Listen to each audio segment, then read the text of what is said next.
Hi and welcome along to the All Guns Blazing podcast with my man DT. How you doing in the building? What have you come with this like an idiot? Says you. Huh? Says you. Dead Team FC top on. We'll see who the dead team is. Do you know what I keep asking? What I keep thinking about that, right? Is the logo, right? Was it 1, 2, 3, 7 stars. 4, 7 stars. Well, you won 7 league titles or something. No, so many times I've been sent off. I'm being serious. That's probably pretty accurate. Yeah, that's pretty accurate. Yeah, it is. That's about I'm right. wondering, why 7? I like the bull. I think that suits you perfectly. It suits me because I'm a bull in a china shop. Bull in a china shop. But yeah. It's WTF. I noticed your latest episode come out, and there was a nice little piece between me and you. Yeah. I'm not even gonna give away what happened. Do you know what? You have to watch it. You have to watch it. The best thing is the amount of people that have said to me like, "Are you two genuinely like not like each other, fighting?" And I was like, "Look, for about 60 seconds on that day, we didn't like each other. For about 60 or minutes on every day, you can. This guy is a guy that winds people up, that can just get under people's skin. Hey, listen, you've got a talent for it, innit? Hey, listen, it's taken years to master it. Yeah, and you're very good at it. I used to get under my parents' skin. Now I do it to everyone else. But look, it's. You know what? Whose skin you got under this? Nobody. I've been behaving. I've been perfectly nice, and maybe I might retweet a few things. But hey, there you go. I would like the world to see what I see as well. It's nothing wrong with that. Could you come off? I think I asked you this before. Could you come off Twitter for like? Yeah, I could. 2 weeks. Yeah. Presence blood. See, there he goes. There he goes. He can't help himself, man. You know what I mean? Lovely. Right, you can't. It's all good. It's all good, man. It's all good. It's all good. I can't. You know what? Thinking about it, like the episode that I'm looking forward to when Blood Brothers in the Blood is when I'm looking forward to when we play each other. Yeah, that's going to be a bit of a grudge match. But when you play United Stand, man. They're going to have security there for you, innit? The United Stand. Because you're always winding everybody up in it. Listen, it ain't just me. And their name is not United Stand, by the way. Huh? It's the United Stand of London Luton. That's their name. See, you're winding people up again. A Manchester fan channel with no people from Manchester in their team. There's more players from Luton in their team than Manchester. Rest my case. What, in their team? Yep. And I know exactly who the mans are as well. They don't have to have people from Manchester in their team. Man United have only got probably a couple of guys from Manchester in their team. That's Manchester United. Yeah, how many people from, Islington are in Arsenal's team? And I also know not everybody in their team is a Man United fan. But how many people from Islington are in Arsenal's team? You know what I mean? But at least AFTV. All right, but I'm saying, it don't have to be. There's originality. I'm bigging you up here, man. Take the compliment. No, but why do you always be winding? Look, listen. That's why it's going to go off when you lot play. Listen, it's going to be a very, very... I don't know what the word is that I want to use. Just watch and see. Chaos. It's going to be chaos. You know what? I've had a lot of people. I was doing a Q&A this week on Instagram, just where you put a question up and people can ask, that sort of thing. Just pass a bit of time. And it was based around the Blood Brothers series and stuff and my team and everything. And a lot of the questions are about AFTV because obviously I've left and, sacked, whatever way you want to call it. And I said to everyone, I said, you know what? I said, there's no actual, hatred towards AFTV and the people involved. I still get on with a lot of the players there. It's bragging rights. That's what the AFTV and DTFC game's all about, bragging rights. Because we know whoever wins that game, the other's going to be insufferable. If you beat us, I can imagine the next podcast straight after that, you're going to be sitting there with the biggest grin, just winding me up, and vice versa. You know it's going to come back tenfold. We ain't losing to you, though. But the United Stand of London Luton, that's a big one. Anyway, listen, let's get into talking Arsenal. Yes. We're going to talk about our first game. Just before we do that, I want you to take a look at this video. What's going on, people? My name is Hugh, massive Arsenal fan, and this is my unpopular opinion. My unpopular opinion is that Pep Guardiola is the most overrated manager in the history of world football. My reasoning behind that is that Pep chooses the club that he goes to very carefully, invests ridiculous amounts of money, and should be dominating football the way that he is. Don't think that he's changed the game at all. 300 million spent at Barca, another 200 million at a Bayern side that didn't need a penny put into it. 500 million, $500 million at Manchester City. And in 3 years, he spent more than Wenger did in 21 at Arsenal. He should be dominating the game. You and I would be dominating if we had that much financial backing. Let's not forget that obviously he was working with Lionel Messi when he did pick up his last Champions League trophy, which was nearly a decade ago. And for that reason alone, my unpopular opinion is that Pep Guardiola is the most overrated manager in world football.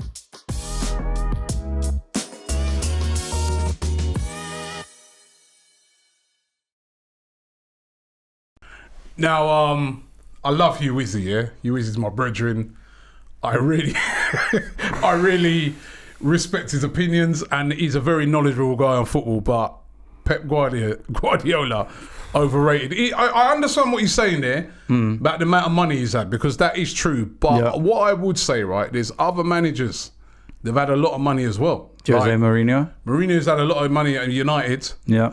And hasn't gotten near. And I think what it is with Guardiola, it's not just the money, it's the mentality that he puts into his players, man. They're just like, they just go to win every game. It's not just money. Obviously, the money, and he has chosen his teams. You know, he went to Bayern, he's gone to City. It'd be really interesting to see where he'd go next. But then Mourinho's chosen his, even though Mourinho, don't get me wrong, has been very successful as well, he's chosen and done a lot of big teams before, and it's not done very well at some of them. So the one thing I will say is that no amount of money could have got Raheem Sterling playing the way that he is right now. That's man management.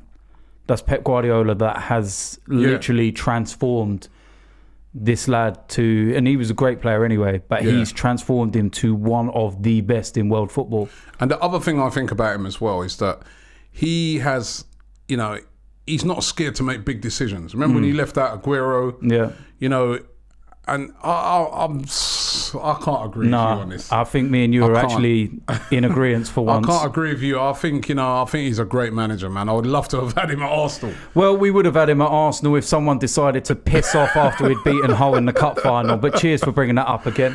You know what? The full video is in the description. Make sure you check it out and comment on it. And if you agree, maybe you agree. It'd be really interesting to find out, but I'm sorry, I can't. I'm not having that, man. Guardiola's brilliant, man. I mean, like you said, that's a great point. He brings the best out of players. Yeah. You know, and like you said, Sterling's a perfect example. Nah. But anyway, listen, Arsenal. Talking of Sterlings and people like that and young English players, what about some of our young English players in that first game against Newcastle? Now, when you was going to the game and you saw the team sheet and you saw Reece Nelson, Joe Willock, Ainsley Maitland-Niles, right? Guendouzi, all right, he's not English, but a young player. Did you think to yourself, what is Emery doing, man? Why is he not starting any of the big guns? Well, all right, we knew that Pepe was, he hasn't really had much of a pre-season, but did you not ask questions and say, where's some of the new signings? No. Because I know a lot of people around me were saying, where are all these guys? Where's Ceballos? Even in my preview, I think the only player that I included from the start in terms of the new players was Ceballos, because he's been here a bit longer. Even David Luiz, because he's had a pre-season. Yeah, David Luiz as well, because of the fact that he doesn't have to acclimatise, knows the language and the league, and he actually had a pre-season with Chelsea and whatnot. So that was probably the only surprise. But then what Emery said afterwards, that Callum Chambers has done so well in pre-season that he deserved to have the starting 11. And to be fair, you can't really disagree with him. And I looked at it and I knew that we were going to go into this game weaker than what we will be in a few weeks' time because of the reasons that we've just said. The bench was unreal. That was when I looked at that bench. That's the strongest bench I've seen for ages. Well, you've got to think the three players we brought on, and Lacazette and Torreira still never got on. Yeah. But what I will say is that there's probably only about 4 to 5 players in that starting 11 that will be consistently our main side. So it just shows how many players were missing. We were fortunate in a way that it was Newcastle that we were playing. If we would have had Man City again, for example, we'd have probably ended up getting slapped horribly. But it was the perfect game to go in. But having said that, it's away at Newcastle. It's still tough. A load of new players. It's still tough. It's still a tough place to go, despite the unrest, despite the fans trying to stay away and everything else. But I felt that the youngsters were fearless. I felt that Reece Nelson. There were moments from him where you can see what he's all about. And there were some moments. He was so comfortable. On the there's a couple of moments where you think, okay, he'll learn from that and he'll get better. And Joe Willock, unbelievable again, so comfortable. He's willing to fight. The way he won that ball back on Shelvey. He run back and he won it on Shelvey. And did you see the celebration from Unai Emery? He scored a goal. Emery actually celebrated that more than he celebrated Aubameyang's goal. And it's just that's what he wants. Hunger and fight, what Willock showed in that one moment is something that has been missing. Maybe Torreira I could see doing something like that, but it's been missing from our midfield for a long, long time. Yeah. And that and the way in which Emery celebrated that, I mean, it doesn't bode well for Mesut Ozil when he comes back, because I was like, you can see what Emery wants. He wants that fight. Yeah, you say that, but during pre-season, I saw that from Mesut. I will say, I thought Mesut Ozil wouldn't have run back. And I'm not saying. Look, two different players in two different players. He'd still be down there now. I think that the one player that needs to be careful of Joe Willock is Granit Xhaka. They're more similar positions. I think Ozil as well needs to be careful. With Ceballos as well coming in. Oh, of course, yeah. But what I'm saying with Joe Willock, I'm saying more positional. I think that Willock is more in that area. Was kind of he's mobile, isn't he? He was everywhere. He was all over the place. I think he burnt out after around about 60, 65 minutes. Yeah, he got tired. And it is understandable because the levels between the Premier League and the under-23s are huge. But he's only going to get better. And, people will say that these kids are 18, 19 and 20s and all this, that, the other. Look, we had no problems throwing Cesc Fabregas into the side when he broke onto the scene at 18 years old. If you're good enough, then it doesn't matter. They're going to have to be managed. Another youngster, Ainsley Maitland-Niles. That three hairline players. Brilliant interception he made for the goal. And then he carried the ball. And then put in a wonderful cross. Do you know what? That is for Aubameyang. Yeah. That is the first time in however long he's been deputising that he done something that actually replicated Hector Bellerin.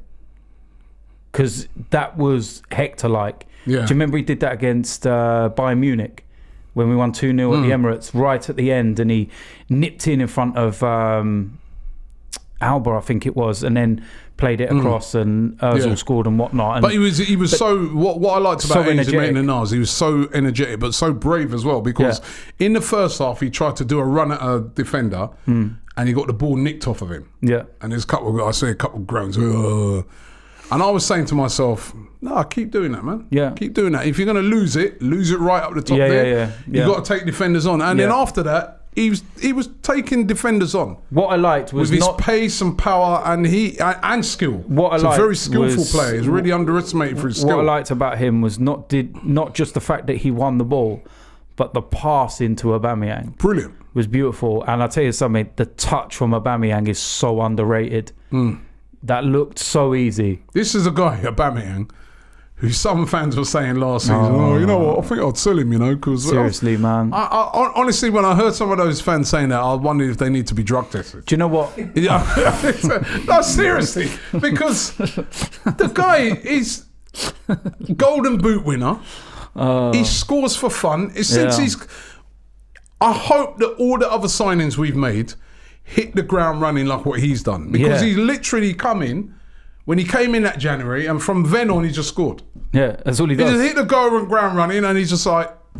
And there's something about him this year. He's looked so good in pre-season. He was sharp, wasn't he? Yeah, so sharp. And like you said, the way he took that goal. Unreal. Touch, goal. And the thing was, when that ball come across to him, I was already, going to celebrate. The only times that I can ever remember being like that about a player was... Henry and Ian Wright. You were kind of already going, no, we've scored now. You know, and it's just kind of, I put a question out a couple of days ago, not so much a question, a statement of my own opinion. I said that if Aubameyang was 4 or 5 years younger, I reckon he'd beat Henry's goal scoring record. Now, some people... I also think, right, that if Aubameyang wasn't from Gabon, which is just a small nation in Africa, if Aubameyang was French, English, German, even South American, like when I say South American, like a Brazilian or Argentinian, he would be raved about as one of the very best strikers in the world. I think a lot of it is because, you know, he's from Gabon, obviously, so internationally he's right under the radar because obviously it's a small nation. It doesn't have to. But if he was playing for France, or if he was playing for, I don't even know if we'd have him right now. I think he'd be at a Real Madrid or possibly a Barcelona, because he's that good. He's a goal scorer. Look at his record. So got an amazing goal scoring record. He's just unbelievable. I think he scored over 30 goals for about 6 seasons in a row or something. 6 or 7 seasons. How old is he? 29, 30, 30 right? now. And this guy plays like he's 22. He does not look like, you know what I mean? Because even that, when some of these people were making the argument last year and they're saying, yeah, but his age, I'm like, listen, for me, age with certain players is literally like a number. With Messi's what, 32, 33? Does he look like a player 32, 33? No, same as Ronaldo. Ronaldo's 34. Lewandowski is in his 30s. Well, it don't matter with these guys. It don't matter that they're in their 30s. They are still doing more than what most 25-year-olds, 26-year-olds are doing. They are just natural. I just wish it's a gift. Yeah, I wished we'd had him 3-4 years ago. But I think we can. I think he's good enough to be here for another 3-4 years. Oh yeah, of course. If he stays injury-free, he looks like a guy that is a disciplined guy. Even though we could see from him, he loves his fashion, he loves his cars, but you never really see that affecting his game. No. Right? He looks like a guy that trains hard. He's still lightning quick. Do you see any of us? I don't see him slowing down. This is the thing. It's like I see him, you know, various times when he goes to games, and we've seen him at airports afterwards, and he's got, you know, like see-through Louis bags, and that's a nice bag. That's a sick bag, man. Listen, Pierre, if you're watching, and you want to get rid of it, pass it down, bro. Seriously, all day. And I've seen him turn up in like gold, customized boots and all sorts of stuff. He likes his cars as well, doesn't he? Oh, and he's got gold cars and everything else. But when he's doing what he's doing on the pitch, I don't care. Well, drive what you want, do what you want, man. Because exactly. Your job is to deliver on the pitch. He delivers on the pitch. Delivering. And if he wants to enjoy himself off the pitch, have fun, enjoy yourself. And he's a disciplined guy. You never hear of him being peeled up off the floor. No. In Magaluf or something like that, do you? I know what I mean? He's, you know, he's, you know. Yeah. No, was that a sly dig there at someone? I wonder where that was a sly little dig for. See what you did there, Robbie. I did it, no one. Yeah, right? I see what you did there.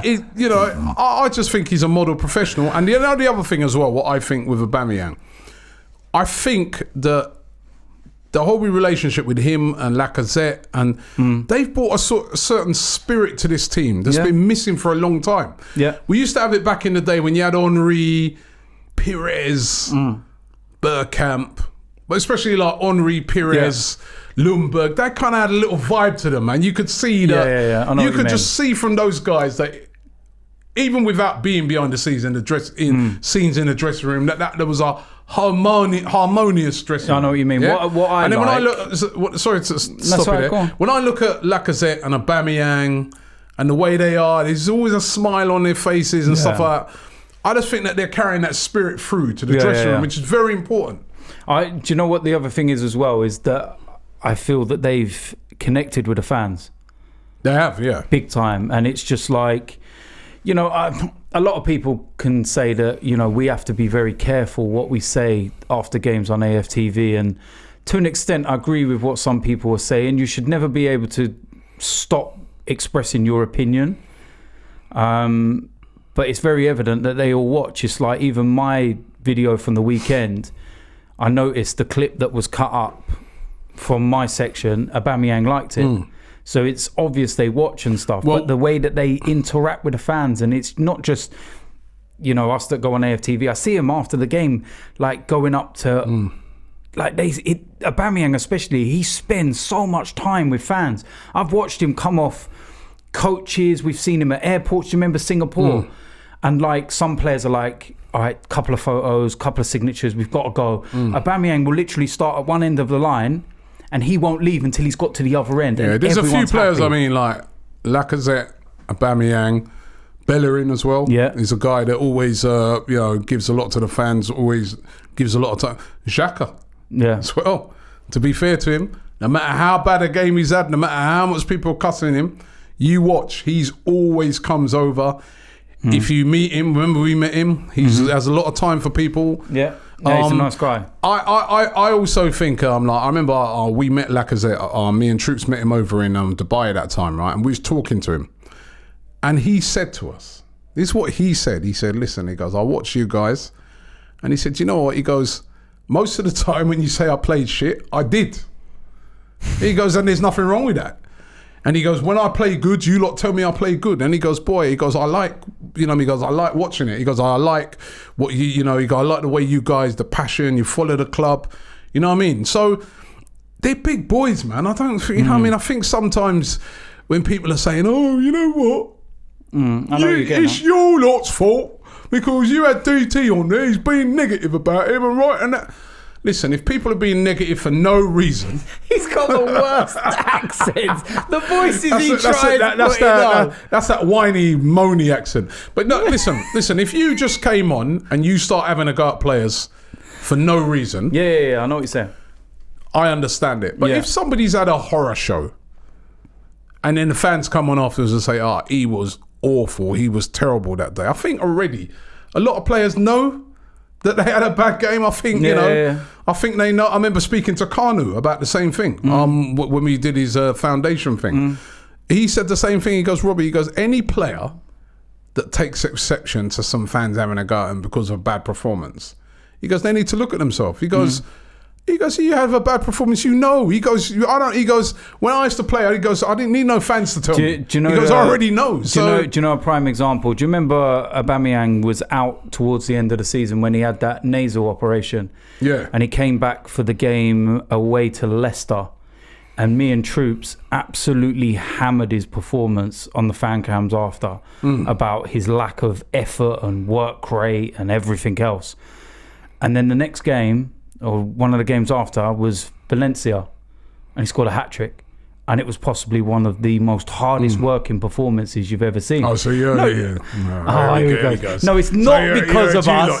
It's not because of us, although I did beat him the day before the game and I did have a word in his ear. But no, it wasn't because of that. But what I'm saying is, I have no doubt that Aubameyang himself would have saw that performance and said, I don't listen. I think, listen, fans can have their opinions, but at the end of the day, those players will know themselves they had a bad performance. They also get told by the manager, by the coaches. They got stats, they got everything that will say to them, listen, your performance on it was not good enough. I'm sure when they're going on the Monday and that, they know. So it's not like, I don't think, 95% of the fans are not trying to deliberately hate on players, right? It's just, they're just being honest and telling the truth. But it was a very comfortable win. I thought, there was a couple of little moments for Newcastle in the first half. I thought that Arsenal had a lot of control in that game. You know what I mean? A lot of control. I think we could have scored more. There was only really the Newcastle. It was the Shelby volley that hit the post. That was like the post, and they brought on a couple of players that were lightning, man. That guy who came on was his. The one with the rug on his head. He was quick. It was like, I tell you what, he did look quick, but did you see the time when he fell over and then he just jumped up? Did you done see that little flip? Yeah, like what they're doing in Kung Fu I know. films. I used to be able to do that back in the day. Back in the day, do you know what I mean? What was his name? What was his name, Brennan? What was his name? That guy, the Newcastle Maxim. Something. He was. Trust me, man. I'll tell you what. If they get him going, man, he's going to be a threatening game. He reminded me of that guy at Wolves. Traore, was it? Traore. He reminded me of him because he's the same way. He's big, But he was so quick and powerful. But did you notice as well, us lot up where we were watching the game from, it was like we was all doing the Pepe celebration. Because we're so far up, we were all like this, trying to see what was going on all game. Well, that's the other thing. Why are Newcastle still able to put the away fans up in the gods? Why is it fine, didn't they? They brought this thing in and they said that everybody's got to be down on a lower level now. Yeah. Why is it at Newcastle you're still up in the gods? Because they're still getting dispensation for it, and they're saying that they can't move the fans in the area that they got to put the away, and they get like a hefty fine for it each season that they don't do it, and they're just taking it on the chin. And it's a joke. It's the only ground now in the Premier League where you are not pitch side. Yeah, it's the only one. And you're so high up. Listen, you can be high up, but you're so high up. It's like you've just removed the fans from the action. Yeah. You know what I mean? We had the best preparations by going to Barcelona on Sunday. Well, it was you, because you bought those tickets after I told this guy, buy tickets. I remember, where was we? We was abroad somewhere, and I asked you, I said, can you get a ticket to like Barcelona? I'm always high up. This would be nice on this occasion to get. The seats that you bought were right at the. You're tight, you know. They were the cheapest seats. You tight. I told you I'd give you the money back. Yeah, but hold on a minute. The seats are the highest. Remember that, Brennan? Right at the top. Where was I sitting? I had a nosebleed up there. Where was I sitting? Yeah, because you were sitting in your wrong seat. Yeah, I know. I had a lovely seat. I was touching the clouds. You know what I mean? The one time I said to myself, I want to go to Barcelona and I want to be low down. I want to be near the action. Yeah, but that's because you were sitting in someone else's seat.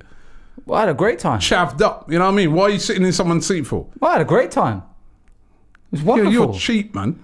Listen, I paid. And then you tried to lie to me because you said to me, oh yeah, no, those were the only tickets going. And I saw a mate of mine, and I said, yeah, you know, he goes, oh, I've got a lovely seat, Rob, mate. Can I be honest with you? Me and my son, and he goes, I said to him, I go, yeah, but we were trying to get it lower, but those tickets were sold out. He goes, oh, I bought it a couple of weeks ago. Can I be honest with you?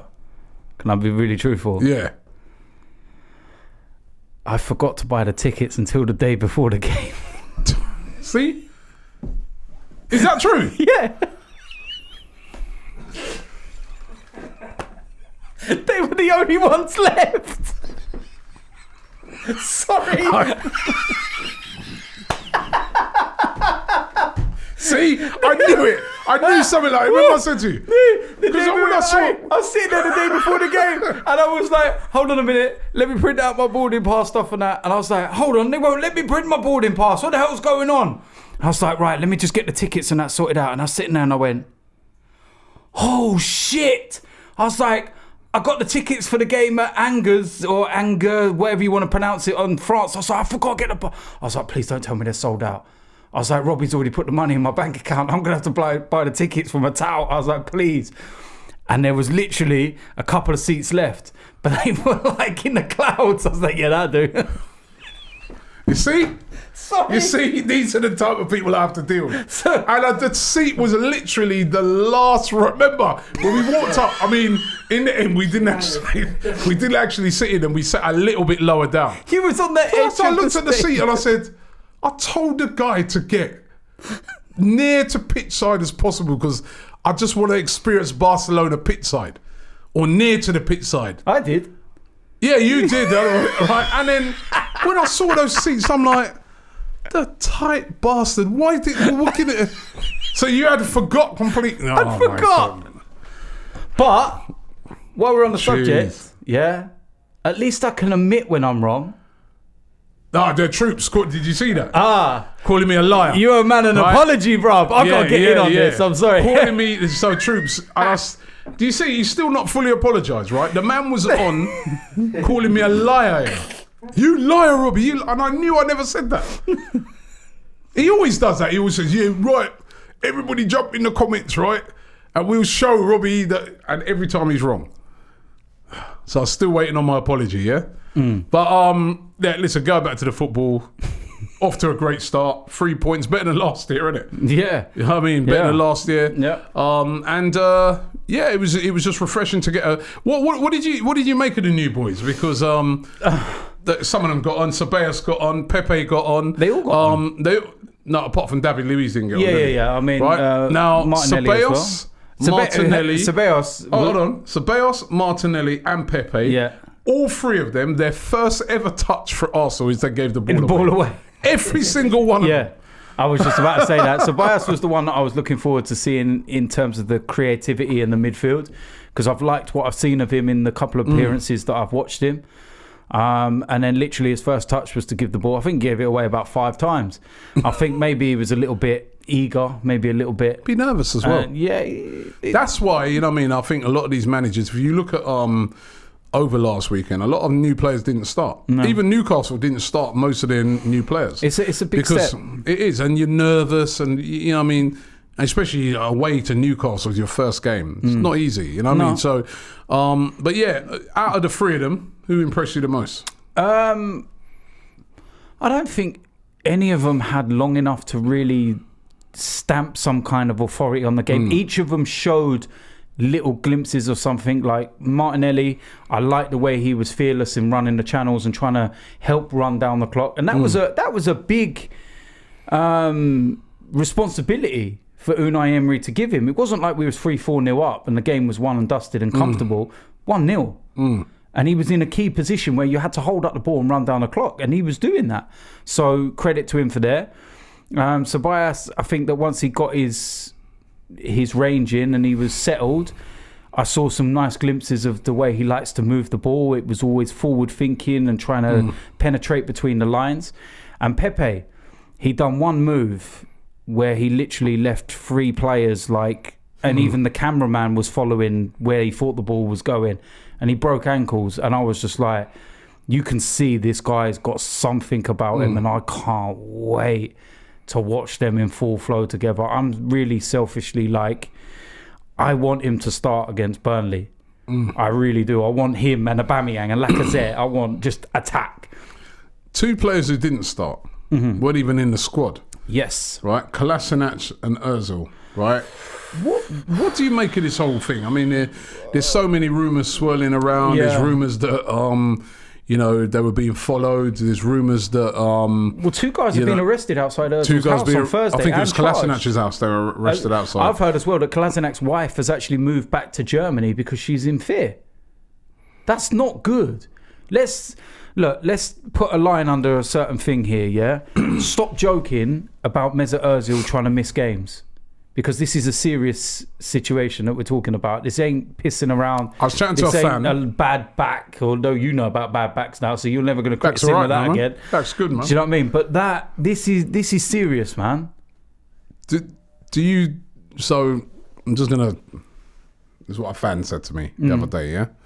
And he's entitled to his opinion. Yeah. Right? He doesn't obviously know the fact, and that's what I said to him. You don't know the full details of this thing. But he's saying, Robbie, the amount of money that these guys are on, surely they can afford bodyguards. He goes, they can afford several bodyguards. Why are they not playing? I said to him, I go, well, would you want to go and leave your family back in? He goes, and bring them with you. Well, I tell you, he goes, why can't they play? Why can't they get some, hire a little army, stand by your house until you get back. This is the thing. What you've got to remember I'm just saying, What you've got to remember is since the incident, Ozil and Kolasinac both travelled to Barcelona for the last pre-season game. Everyone thought the situation had died down. Ozil had private security at his house, and they've got, dogs and all kinds of stuff going on. They've got the money for that. That's not a problem. But then a further incident happened again on Thursday, where the 2 people that were arrested confronted their security. Yeah, I don't know about you, but at the end of the day, when something's so fresh and so... It doesn't matter how much you get paid, your priority in life is your family. You're working, right? And you got... Listen, if I thought... someone can't confront your house, right? And you brought some security people in. When you still go to work... If your wife was at home, yeah, and she turned around and said to you, and she said, look, despite all the security and everything else, she's really vulnerable, upset, fearful. You as a man would think, despite all the security, I need to be here for her. I need to be there as the man of the house, and just to, because, But you are 100% right. But obviously, look, everyone's entitled to an opinion. I have to say it on this podcast because there's a few people saying it. No, there's a few people saying, "Yeah, what's up with this man? Where's the security at?" No amount of money in the world can replace your family. True. Sorry, but at the end of the day, and it is what it is, and I'm fully behind the players. And do you think they should come out and be a bit more, tell people a bit more about it, so that people can kind of understand? I think why they're not playing. I mean, didn't travel at all. Maybe I think that they're under. What's the word? It's like the club are advising them what they can and cannot say and do. And this is a matter that the club are dealing with. The club have actually made a statement. Yeah. So I think it's not. But the statement doesn't really say much. No, I know it doesn't. But maybe Arsenal don't really want to divulge into it and give it any more kind of air that it's getting. And it's, I look at some of the stuff that happened with the press. I had a big row and moan about the press the other day because, they're all camped outside Ozil's house and they're all putting up maps and stuff to show whereabouts it is in relation to Ozil's house. And what are you doing? Maybe these people didn't know where he lived, but now you're all camped outside his yard, showing him how he gets in his front door, and leave the man alone. It's a serious situation. And, we've heard so many stories that, one rival gangs told the others to stay away, and they've now upped it by saying, don't you tell us what to do on our turf, and this, that, the other. What is paramount is their safety and their family's safety. Get on the phone to Erdogan. Listen, mate, he'll sort it out. I'm not even getting involved in none of that stuff. No, do you know what I mean? It is stupid because what annoys me is that we've lost two players. Two good players, man. Take away the fact that I don't think Kolasinac can cross a ball. All right, it doesn't matter. This could be Mustafi. All right, I don't care who it is. You should not be losing any of your players for a non-football related incident. Yeah, it's terrible, man. I mean, and these are two big players. And they're two players that would have probably started at Newcastle. Yeah. That's why I think maybe they need to give people a little bit more information. I don't know. It's a hard one. It'd be interesting to find out what happens this week. It's a hard one because, like you said, it's a private matter as well. So does everybody really have to know? But it's really... we'll find out what happens with the Burnley game. And it's, I get the feeling they'll miss that as well. Yeah, but it's a strange one because, as well, what we know as well, and I suppose mostly everyone knows now because they've seen it, is that Arsenal have their own private security firm that go everywhere with them. Away games, home games, tours, you name it. I suppose when you think about it, going back to what you said, we don't know the nature of the threat. But then, you know what I mean? So as well, sometimes you can, presidents have had security around them and still been assassinated. Can I just say one thing as well? Can I say one thing as well? That this is something that I've always found. I don't think it's a problem, but I feel that it could be a problem given the situation. Is that when the players leave the Emirates, 95% of those players, when they come out, they turn right and they go under the bridge and they get all caught up in the traffic by the Tollington and everything. And there are tons of people all over the players' cars, signed shirts, photos, you name it. And the majority of all the players will all undo their window, all have a laugh with the fans, sign shirts, take photos, you name it.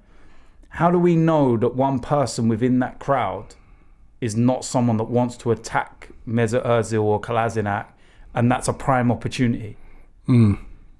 Something's got to be done. And I've got no problem with all of that. I think it's brilliant. And I've had my son, my 8-year-old, we've pulled up behind players at the traffic lights coming out of the ground and stuff like that. And he's jumped out of the car, run up to their window, got them to sign programs, quick photo. I'll be screeching off to see you. But that's it. But you know what I mean? I definitely think I'm getting attacked. That's what it's all about. The youngsters and the kids getting their photos with their heroes. But at the moment, given the severity, how do you know one man in the middle of that's saying, Mesut, give us a photo or do this and that, ain't got a blade in their hand or something. They're just going to juke you in the neck or whatever. Some people might laugh at that, but that's all it takes, bro. Yeah, it's a sad state of affairs right now, and I hope that this can get resolved for Mesut Ozil and Kolasinac. Hopefully, of course, the game this weekend, Arsenal taking on Burnley. Now, Burnley got off to a brilliant start. Superb win. Beating Southampton 3-0. Ashley Barnes had a couple goals. Ashley Barnes, I remember last year when he came down to the Emirates, a pretty feisty character, likes to get stuck in. Wasn't he the one that threw Koscielny into the advertising boards at the last game of the season. He very well might have been. He's a very... I might shake his hand now. I can think of the names we were calling him on that day, but I think now we might all shake his hand and sing his name. Cheers for that, mate. You obviously knew before we did. Do you know what I mean? But he's a pretty, feisty, and he's on forms. I mean, 3-0, great start against Southampton. They're going to be coming down full of confidence. Yeah. They're going to know we've got a load of new players and that, and they'll do what Burnley do. Yeah. You know what I mean? Burnley will make it hard for Arsenal. It'll be, and... even though we've got all these new signings and that, they'll be working off of the premise that, if we frustrate Arsenal, their fans will get a bit thing. It's an early kickoff. They might, you know what I mean? So, you kind of know where Sean Dyche is going to go. He's going to sit there and go, hey, you see this Pepe guy? If he starts, you don't really understand what the English league's all about. I bet no one in France has clattered him in the first 5 minutes. And you see that Ceballos guy's got a bit of a temper on him. Maybe one of you give him a little... You know what's going to happen. You know what's coming. We've just got to stick to our game plan, play our football, and we'll win the game. It's an essential game to win. It's crucial because of the next two. Yeah, the next two. This is what I've been saying to you. It's Liverpool, then Spurs. Liverpool, Tottenham. And I'm looking at it, and I don't want to get too far ahead. And I said this at the Newcastle game. I said, but let's say we get 6 points out of 6 when we go into that Liverpool game. We're going to go into that game as the underdog. We get slapped every time we go to Anfield, let's be honest. But I tell you something, if we come out of Anfield and we've lost that game, but we have given everything and there's a goal in it or something like that, and we've really, really, really gone at it, I'll be really happy and proud. Not the fact that we've lost. Don't get me wrong, never happy when we lose. You just want to see a performance up there at Anfield. We haven't performed that. How many times have I come out of Anfield and my videos have gone viral? But the most watched video because you was angry. AFTV, I think it's about 3 million views. You're always angry when you come out. And he's selling defenders. I think that was one of my lines. Well, I think that's where Behave come from. That was where that first came out. But I just want to see us go there and actually put a proper performance in. And we should look at it as well and go, oi lads, hold on a minute. They've just lost Alisson. It's a big loss for them. It is a big loss. I would have rather them have lost Salah or Mane or something like that. There's still a week where they got the Super Cup this week, and they've got another game. But we shouldn't be relying on them losing players. I know we shouldn't. We should be able to go there. But that's what I'm saying. We should be able to go there, and you kind of look here. I want Liverpool to think, oh fucking hell, they got Aubameyang and Lacazette and Pepe and.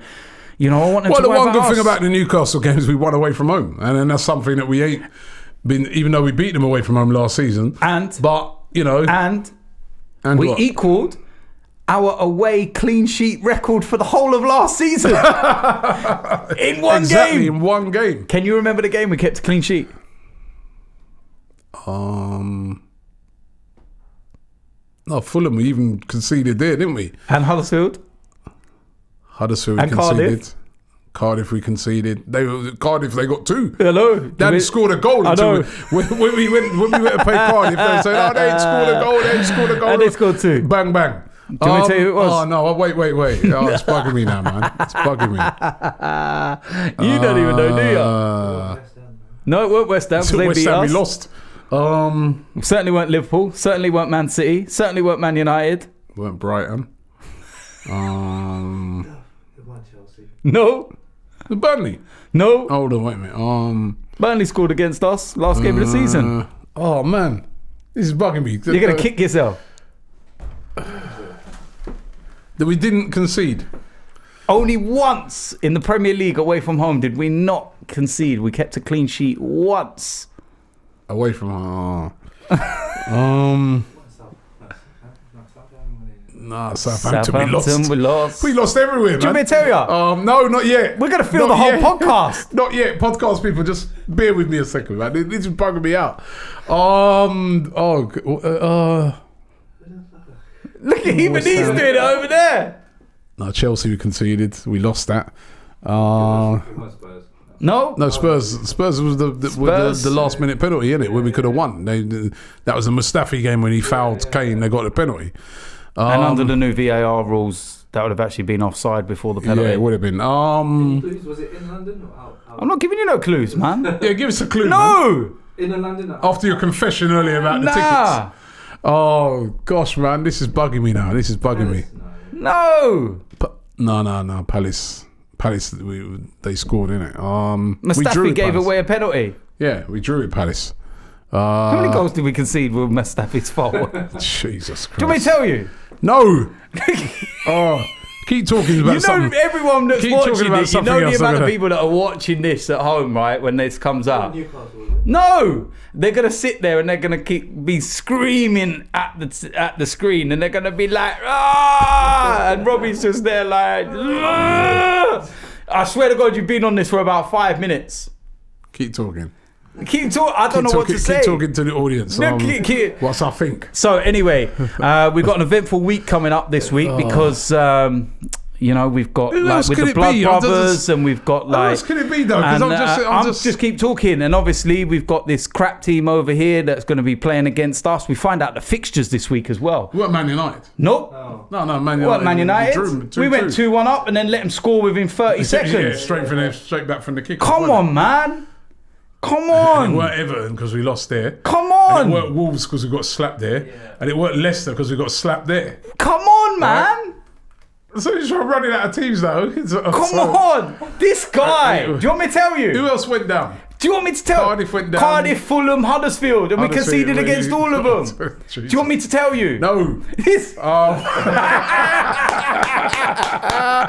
brilliant. Man, this is bugging me, man. This is brilliant. The pair of you are just sat here like, I know that everyone at home right now is like banging on their laptops and all sorts and their phones, just screaming the answer. It definitely weren't Man City. There you go! Well done! He got it before Watford. you! He got it before you! Yeah, Watford with 1-0. Yes! The penalty. No, the sending off. The sending off. Oh my God. You didn't even get it. I got it, man. No, you didn't. He got it before you. Watford. That was the only game. Watford. And even they were down to 10 men. And that is the most fresh. And even then they were peppering us. That should be one of the most freshest in your mind because it's towards the end of the season. And even in that, they was peppering us up. And the best thing, when you said Wolves, I heard the W coming out. I knew Wolves. I was like, no, still hasn't got it. Yeah, Watford. How damning was that, man? We've got to, if we're going to get in top 4 this season, we've got to sort out that away form. That's why I think we bought Pepe and people like that because I think that they're saying to themselves, we need more firepower away as well. Yeah. Right? Because there was a lack of firepower away from home. Jeez. I'm just looking how far has actually been on the podcast, and I think about the last 15 minutes was you sitting there saying, talk, I'm guessing. Right. Are you confident at Burnley game? Are you confident we get the result? I am, because we've got a very good record against Burnley. Home and away, to be fair. But we can't take that game for granted. No, we can't take it for granted. What with that game now, do you bring the new boys in? Yeah, I would. I want to go all out. David Luiz, would you start him instead of Chambers? No, because you can't change a winning back 4 that's kept a clean sheet. I'm sorry, you can't. So when does Luiz come in then? When the time's right. I'd start Luiz in that game, man. I think as well. That's why you're not a manager. I think Burnley are a very physical team. And David Luiz, a guy who stands up to physical tests. Maybe he'll go 3 at the back. I'd definitely start David Luiz. Pepe comes in from the start for you? Yep. Or Reece? Continue Reece. Pepe for Mkhitaryan. It's a shout. He had a nightmare, didn't he? Absolute nightmare. Even his hair's running away. Yeah, what's going on with that, man? You need to go check Smokey Barbers. Serious, man. How much are you getting paid for that plug? No, but serious, man. I saw the man's hair and I was like, yo, man's like the man's under pressure. Serious, man. Have you seen the fan cams? Of course he's under pressure. Yeah, I know. I bet Aubameyang's going, no, bro. But you know the thing is about Mkhitaryan is that I keep saying to people, he's the type of guy though that can score goals. The next game he'll smash it. Yeah, not the other day though. And he is a goal scoring midfielder. Well, listen, Pepe comes in ahead of Mkhitaryan all day. Mkhitaryan on the other wing? No, you put Reece. I put Reece. Yeah. The one that wouldn't get straight back in at the moment for me would have to be Lacazette. How can you not play Lacazette? Because I know it's hard, but Aubameyang. If Lacazette's fit, he's got to start. Yeah, listen. Lacazette, Aubameyang. This is a nice conundrum to have. Yeah, you know what I was thinking about the other day? I was like, when everybody's fit. Oh, it's going to be mad. Bellerin on one wing. It's going to be mad. Tierney on the other. Luiz, Socrates. That's it. You know what? The team starts when you bring Ozil back in. It starts to look strong. Yeah, it's a strong side. It's going to be a real. You know what I mean? Every player's going to have to be on there. I hope that what it does is it forces every player to step to up the really level. Be on it because of the competition that's there. I actually do think as well, Burnley at home is the kind of game where we could do with Mesut Ozil, because that's where he's that player that can open doors. But then also, Ceballos has been brought in, and I've seen enough of him to know that he can open doors as well. Yeah. But it's interesting. It's a nice headache to have. Yeah, at least we seem to be having we've got a decent squad. I mean, we've had a couple of seasons where you've looked on the bench and you're like, yeah, if we're not winning this game, if Aubameyang and Lacazette don't do it, that's it. But then this is the thing as well. Do you remember the one thing that you used to always say to me about having something in reserve sometimes? Yeah. Which is why I said maybe not to start Lacazette for this That's why week. we used to miss Welbeck, because when Welbeck at the start of the season, that was about the only thing with reserve on the bench. Yeah. And then after, when he went, that was it. There was no reserve. And I think that's why we suffered as well a lot of times away from home, because if the main guys didn't do it, that's it. It's over. Apart from our defending as well. One clean sheet. One clean sheet away from home. Bloody hell. Yeah, and we've equalled Predictions for the game.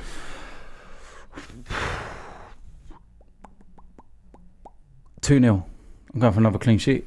Another clean sheet. 2 clean sheets in a row. Do you know what? Wow. I think we're really good at home. Apart from that really, really bad piece at the end of last season where we dropped points against Palace and Brighton, which were down to our own errors, might I add.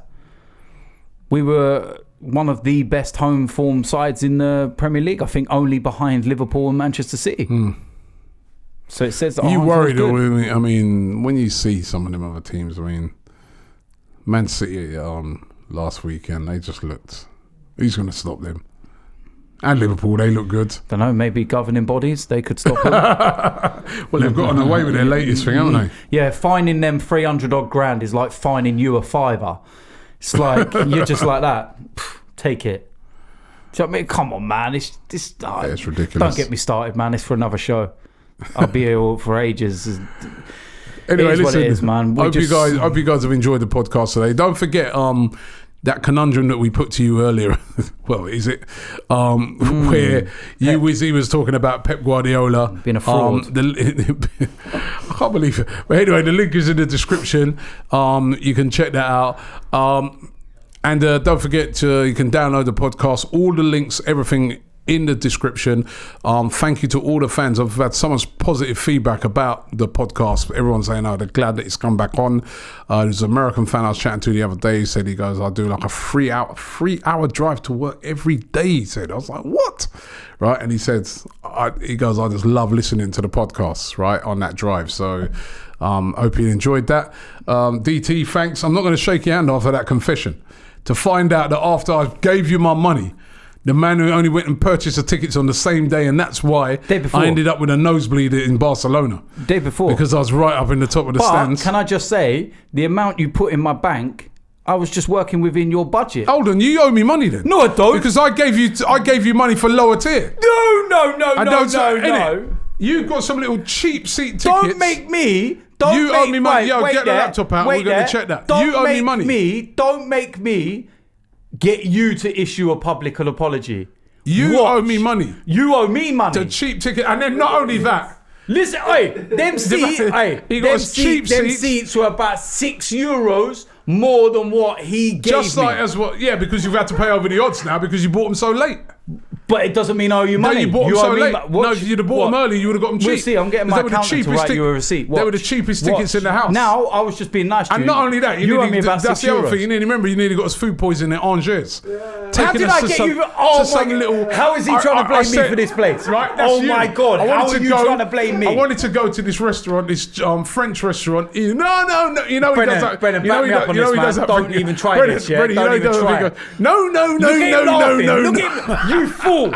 You're a fool. Now I know why Troops loses his temper with you. No. You're a fool. Right? Is that meant to be me? Cheap. Yes, you. Is that meant to be me? That little cheapskate diner. No. That diner you took Hold on a minute. Hold on. We ate the steak. It tastes like chewing gum. No.